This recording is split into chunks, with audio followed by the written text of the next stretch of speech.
Hello, in this video I'm going to show you what to do when your pattern lock isn't recognized on your Redmi Note 7 Pro.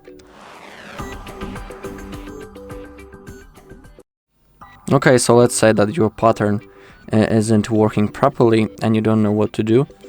I'll say that we have two methods.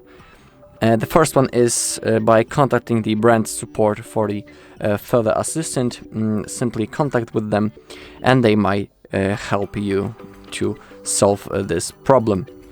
The next thing is simply performing the factory reset through the recovery mode, but be aware that if you choose that option, your data on your device will be completely erased. So if you don't have a backup, I'm sorry, you'll be forced to basically everything that you got on your phone will be deleted. So that's like the final thing. So to perform the factory reset, we need to power off the device, hold the power button and hit the power off. We are going to do it through the recovery mode, and I'll show you that in a second how to get access to it.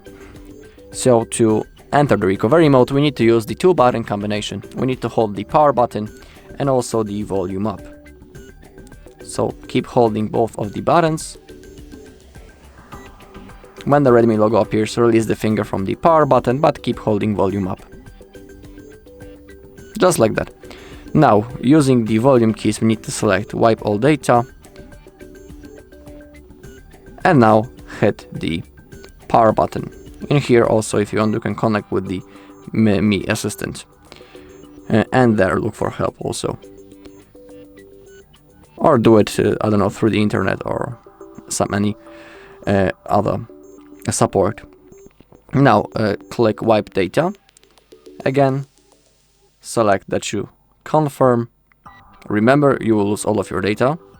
It's the last chance to change your mind. Okay, now the process has started. Now click back to main menu, select the reboot. Now reboot to system. Now in a second the device will be turned on back again, and the next thing you need to do is to set up your device. Alright, that's all in this video. Thank you all for watching. If you found this video helpful, please leave a like, comment and subscribe.